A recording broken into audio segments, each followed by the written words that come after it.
Hello everyone. This video will give you some background information on Alice Walker. As I mentioned last time, over the course of last week and this week, we will have read three African American writers who are writing across the 20th century and all kind of participating in the evolution of the Black arts movement. The first, who we read last week, was Zora Neale Hurston. As a reminder, Hurston was an African American female writer who wrote largely in the 1920s and 1930s as part of the Harlem Renaissance. And the Harlem Renaissance was a movement in the 1920s and somewhat throughout the 1930s within Harlem, New York City.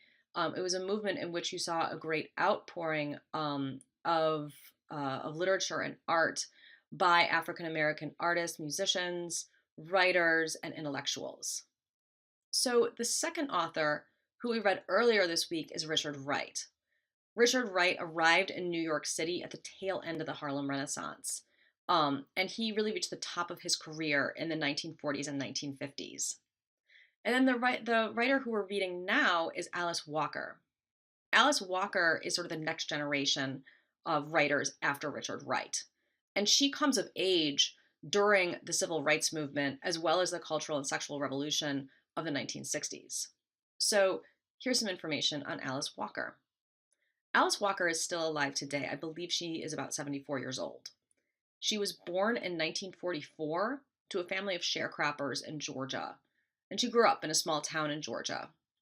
She attended Spelman College, which is a historically Black college for young women, and she finished her undergraduate degree at Sarah Lawrence, which is another small university outside of New York City. And it was at Sarah Lawrence that she really began to write. Now, Walker is not as prolific a writer as Wright, but she's produced a lot of work.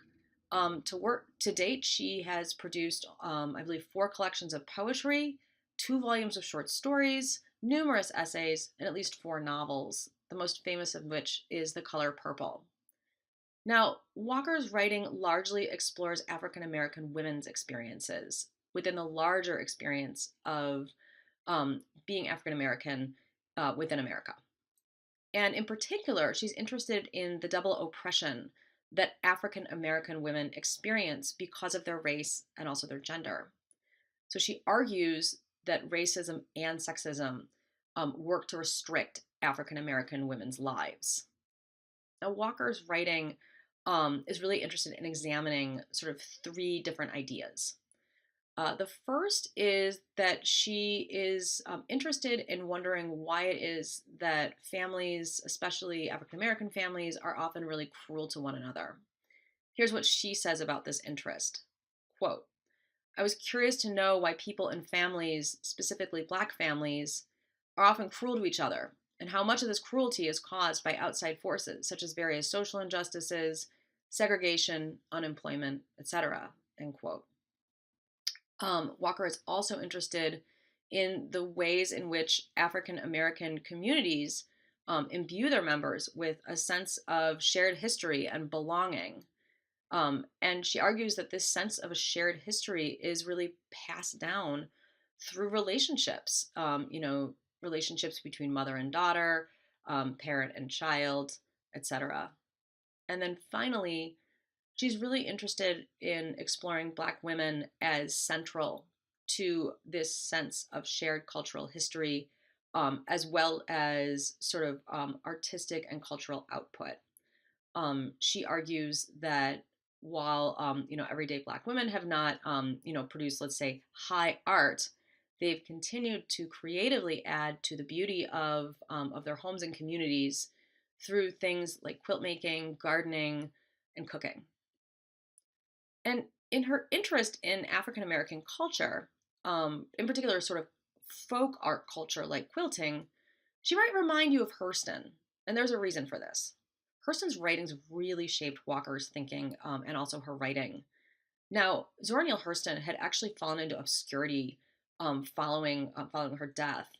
And Walker was one of the writers who really advocated for and argued that Hurston's writing needed to continue to be studied and celebrated, and in the way that it now is. Everyday Use, which is the story that we're reading for today, was part of Walker's first published collection of short stories. That collection was entitled Love and Trouble, and it was published in 1973. And Everyday Use tells the story of a mother who lives in the rural South with her grown daughter, and they're awaiting the arrival of her eldest daughter, Dee. Unlike her younger daughter, who stayed home and learned sort of homemaking tasks like cooking and quilting, Dee left home for an education. Now, it's clear that when Dee returns home, she's been more formally educated than her mother and her sister. She's much more fashionable than they are. And her mother fears that Dee really looks down on her family of origin. Dee is very interested in her own cultural history. She has adopted what appears to be an African name. And she goes into her mom's home and she wants to take home certain objects that she remembers, in particular, some quilts that her grandmother has made. And what she wants to do is take them home and display them on the walls of her home as artwork. Now, the mother protests because the quilts have been promised to her younger daughter. But Dee insists that her younger sister will just ruin the quilts by continuing to use them as bed linens.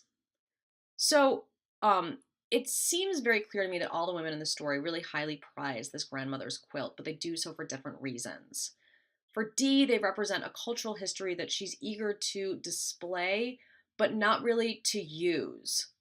For Maggie, they represent a cultural history that can be used and then regenerated because she can make more. She says that she has learned how to quilt from her grandmother.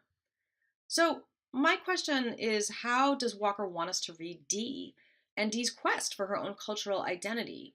We know that Dee has eschewed her family name in favor of a new name. And we also know that she wants to memorialize the family's art, but to do so in ways that maybe seem like they're kind of objectifying it. So my question is, has Dee gone about her search for cultural identity in the wrong way? Or more particularly, does Walker want us to see that Dee has gone about a search for cultural identity in the wrong way? And by contrast, does her sister have a stronger understanding of her own culture, even though she's not actually formally educated? All right, I'm interested to hear what you have to say about this story, and I look forward to seeing you on the discussion board.